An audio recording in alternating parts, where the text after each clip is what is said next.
एक जबाबदारी पण आहे आणि दुसरं टेन्शन पण आलंय.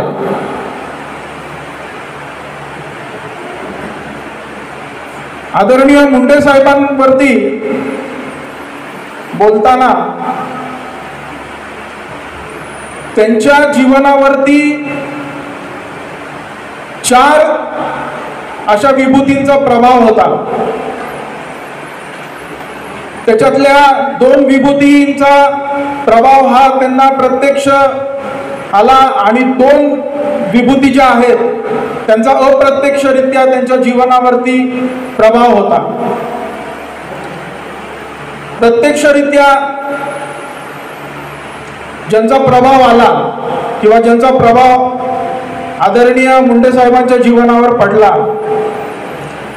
त्यातलं पहिलं नाव आहे आदरणीय भाऊसाहेब राऊत, जे शेतकरी कामगार पक्षाचे संस्थापक आणि कुलाब्याचे पहिले खासदार. आणि दुसरे होते महाराष्ट्राचे तत्कालीन मुख्यमंत्री आदरणीय वसंतराव नाईक साहेब. दुसऱ्या 2 ज्या विभूती होत्या ज्यांचा अप्रत्यक्षरित्या त्यांच्या जीवनावरती परिणाम होता किंवा प्रभाव होता, विचारांचा प्रभाव होता, असे एक होते महात्मा गांधी आणि दुसरे होते डॉक्टर बाबासाहेब आंबेडकर. महात्मा गांधी नेहमी म्हणायचे की आधुनिक भारताचा विकास जर करायचा असेल तर आपल्याला खेड्यांकडे गेलं पाहिजे, ग्रामीण भागाकडे गेलं पाहिजे. म्हणजे नुसता शहरांचा विकास करून चालणार नाही, तर आपल्याला ग्रामीण भागात म्हणजे बहुजन समाजाचा जोपर्यंत विकास होत नाही तोपर्यंत आपल्या देशाचा परिपूर्ण अशा पद्धतीने विकास होऊ शकत नाही, असं गांधीजींचं म्हणणं होतं. आणि डॉक्टर बाबासाहेब आंबेडकरांचं असं म्हणणं होतं की माणसाकडे जर 2 रुपये असतील तर 1 रुपयाची त्यांनी भाकरी विकत घ्यावी, ती भाकरी त्याला जगवेल, आणि दुसऱ्या 1 रुपयाचं पुस्तक विकत घ्यावं, कसं जगायचं हे त्याला पुस्तक शिकवेल.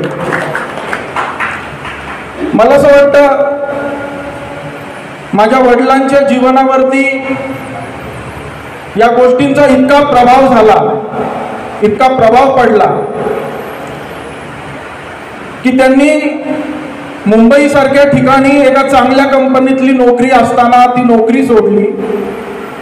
ज्यावेळेस त्यांना आदरणीय भाऊसाहेब राऊत असतील, आदरणीय वसंतराव नाईक साहेब असतील, या दोघांच्याही माध्यमातून ज्यावेळेस राजकीय संधी मिळाली त्यावेळेस त्यांनी गांधीजींचे विचार आणि डॉक्टर बाबासाहेब आंबेडकरांचे विचार प्रत्यक्ष आचरणात आणले. त्या काळचा काळ जो असा होता तो खूप खडतर होता, शिक्षणाचा गंध कोणालाही नव्हता. त्यामुळे या जर समाजाला दिशा द्यायची असेल तर प्रथमतः या समाजाला शिक्षण दिलं पाहिजे, हा त्यांचा विचार होता. आणि या विचाराने आदिवासी शिक्षण संस्थेचा जन्म झाला. मला आपल्याला सांगायला आनंद वाटतो, कधी कधी मला माझ्या घरातून विचारणा होती की तुमच्या वडिलांनी तुमच्यासाठी काय केलं. परंतु आज मला माझ्या घरच्यांनाही सांगावंसं वाटतं की आज त्यांच्या निधनानंतरच्या 38 वर्षानंतर त्यांची जी अशा पद्धतीने जयंती साजरी होते आणि ही इतकी मोठी लोक जमतात हे त्यांनी कमावलेलं आहे. कैलासवासी कृष्णराव मुंडेंच्या निधनानंतर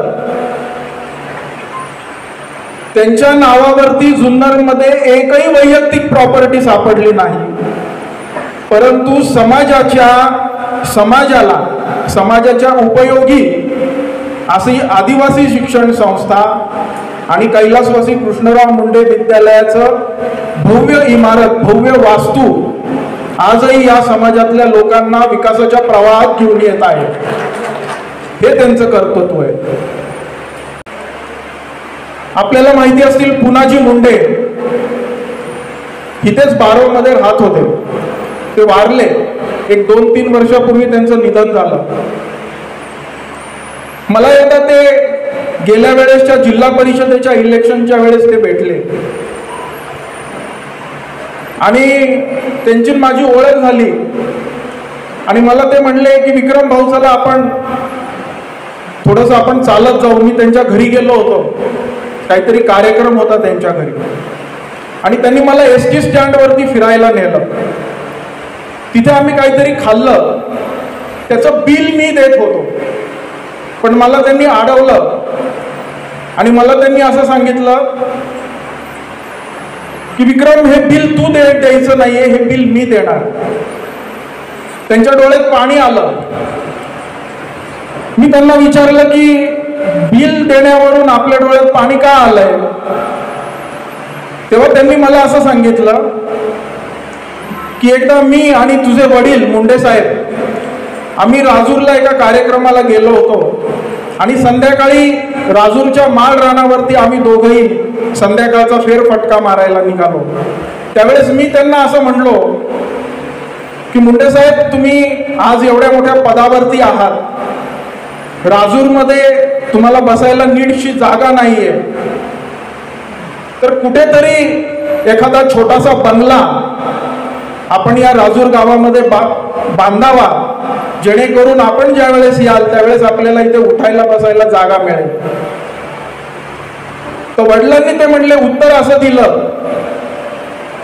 त्यावेळेस केवाडी पर्यंतचा परिसर आणि तो सगळा मावळपट्टा दिसत होता. वडिलांनी तिकडे हात दाखवून सांगितलं की म्हणले पुन्हाजी मला माझा एकट्याचा नाही, मला माझे अनेक बंगले बांधायचे, मला माझा एकट्याचाच बंगला बांधायचा नाही.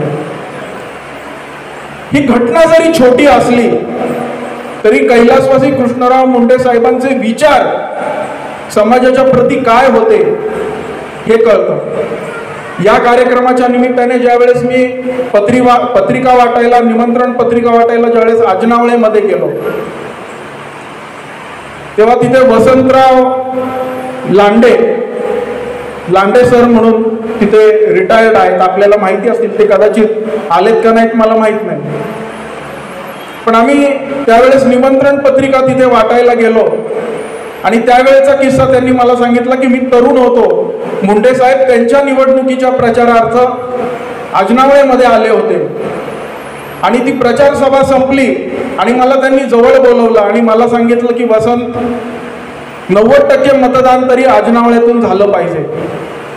पण ते त्याला असं म्हटले की साहेब मी 100% मतदान करतो, परंतु आम्हाला इथे आश्रमशाळा मात्र झाली पाहिजे. निवडून आल्यानंतर ज्यावेळेस वडिलांनी तिथे आश्रमशाळा आणली आणि त्या कार्यक्रमाच्या वेळेस ज्यावेळेस तिथे मान्यवरांची मनोगत सुरू होती, त्यावेळेस वडील उभं राहून म्हटले की हा वसंतला हाक मारली त्यांनी आणि त्यांनी त्या गावातल्या सर्व मान्यवरांसमोर सांगितलं की मी ज्यावेळेस प्रचाराला इथे आलो होतो त्यावेळेस वसंत मला म्हटला होता की इथे आश्रमशाळा आपण दिली पाहिजे आणि मी निवडून आलोय आणि ही तुमची आश्रमशाळा घ्या. म्हणजे तेव्हाची जी पिढी होती किंवा तेव्हाचं जे नेतृत्व होतं की त्यावेळेचे जे सगळे आमदार होते, निवडणुकीच्या वेळी जे वचन दिलं ते निवडणूक पूर्ण झाल्यानंतर वचन पूर्ण करणारी अशी ती मंडळी होती. म्हणजे हे काम आहे, हे त्यावेळच्या लोकप्रतिनिधींचं, त्यावेळेस मुंडे साहेबांचं हे जे काम, ही जी त्यांची सचोटी, ही वाखणण्याजोगा आहे. पण हा सगळा इतिहास झाला. आज मला अतुल दादा, मी आज जवळपास 4-6 महिने झाले मी दशक्रिया विधीच्या माध्यमातून असेल, मी लग्नाच्या माध्यमातून असेल, मी आपल्या तालुक्यात फिरतोय, पश्चिम पट्ट्यात फिरतोय आणि मला असं दिसलं की लोकांना म्हणजे मी आता माझं थोडंसं मी या तालुक्याच्या विषयी निरीक्षण असं केलं की 2 गोष्टींमध्ये या तालुक्याची प्रगती होऊ शकते. एक म्हणजे शेती आणि दुसरं म्हणजे पर्यटन. अतुल दादा, आपण इथे आहात, आपण नेतृत्व करताय, मी आपल्या समोर या लोकांना, जे इथे नाही आहेत आणि जे इथे हजर आहेत, तुमची जी विकासाकडे बघण्याची वृत्ती ही सकारात्मक असली पाहिजे. तुमचे प्रश्न काय आहेत हे तुम्हाला माहिती पाहिजे. तुम्ही कधीही लोकप्रतिनिधींना पाण्याच्या प्रश्नाच्या विषयी आपण विचारलं का? त्याचा पाठपुरावा तुम्ही केलात का? तुम्ही कधी शेतीच्या विषयी तुम्हाला असं वाटतं का सगळ्या गोष्टी या पुढाऱ्यांनी करायच्या, सगळ्या गोष्टी या निवडून आलेल्या लोकप्रतिनिधींनी करायच्या आणि आपली जबाबदारी काही नाही, असं नाहीये. हे लक्षात घ्या. मुंडे साहेबांना अपेक्षित असणारा जुन्नर तालुका, बेनके साहेबांना अपेक्षित असणारा जुन्नर तालुका हा काही वेगळा आहे.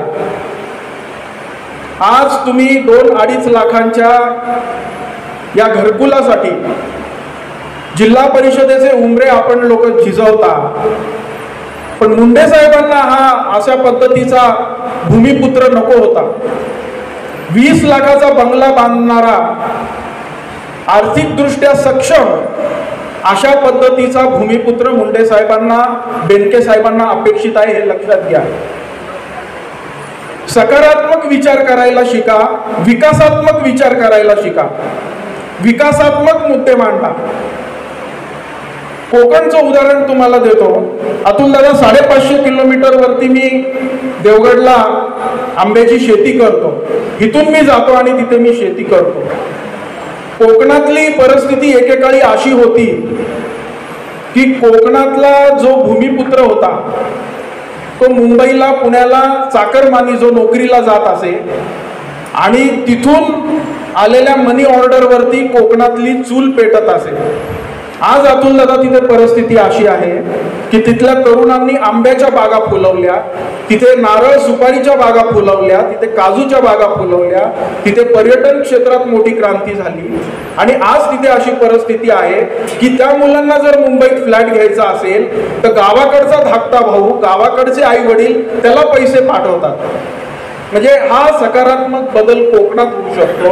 हा सकारात्मक बदल गोव्यासारखं राज्य जे पर्यटनावरती चालतं, मग माझ्या जुन्नर तालुक्याचा विकास का होऊ शकत नाही? व्हायला पाहिजे. पण आपण सकारात्मक असाल तेव्हा आपण सकारात्मक असले पाहिजे. अगदी शेवटी अतुल दादा, मला सांगण्यात आलं की आवर्त घ्या. अगदी शेवटी मला अतुल दादांना अगदी विनम्र सांगणं आहे की इथे बिबट्या सफारीचा विषय चर्चेला आला, त्याच्यावरती तो कधी होणार, काय होणार, होणार की होणार नाही, वगैरे वगैरे. पण अतुल दादा, मला माहिती आहे की आपलं कुटुंब हे विकासात्मक कुटुंब आहे, हे सकारात्मक कुटुंब आहे. कारण अतुल दादांच्या जन्माच्या आणि माझ्या जन्माच्या आधीपासून बेनके कुटुंबियांचं आणि मुंडे कुटुंबियांची नाळ जोडलेली आहे. त्यामुळे अतुल दादा, मला आपल्याला सांगणं एवढंच आहे की बिबट्या सफारी होईल तेव्हा होईल, पण ती जेव्हा होईल तेव्हा त्या बिबट्या सफारीच्या बाहेर हिरडा विकणारा माझा तरुण, त्या बिबट्या सफारीच्या बाहेर पाणीपुरी, वडापाव, भेळ विकणारा माझा तरुण, किंबहुना त्या बिबट्या सफारीमध्ये टुरिस्ट गाईड म्हणून काम करणारा तरुण, जिप्सी चालवणारा तो तरुण किंवा त्या जिप्सीचा मालक हा माझा जुन्नरचा भूमिपुत्र असला पाहिजे, एवढंच आपल्याला विनंती आहे. आणि आपण ते कराल. अनेक उद्योग, अनेक प्रगतीच्या गोष्टी आपल्या तालुक्यात येतील, येत राहोत अशी मी ईश्वर चरणी प्रार्थना करतो. आपण आज गुढीपाडवा आहे आणि तरी सुद्धा आपण सर्वजण वेळ काढून इथे आलेला आहात. मी आपल्या सर्वांचे आभार मानतो. अधिक काही बोलत नाही. जय हिंद, जय महाराष्ट्र, जय आदिवासी, जय शिवराय. धन्यवाद. नवनवीन आणि ताज्या घडामोडींसाठी महाराष्ट्र जनभूमी न्यूजला सबस्क्राईब करा. त्याचबरोबर बेल आयकॉनवर क्लिक करा आणि मिळवा आमच्या बातम्यांचे नोटिफिकेशन.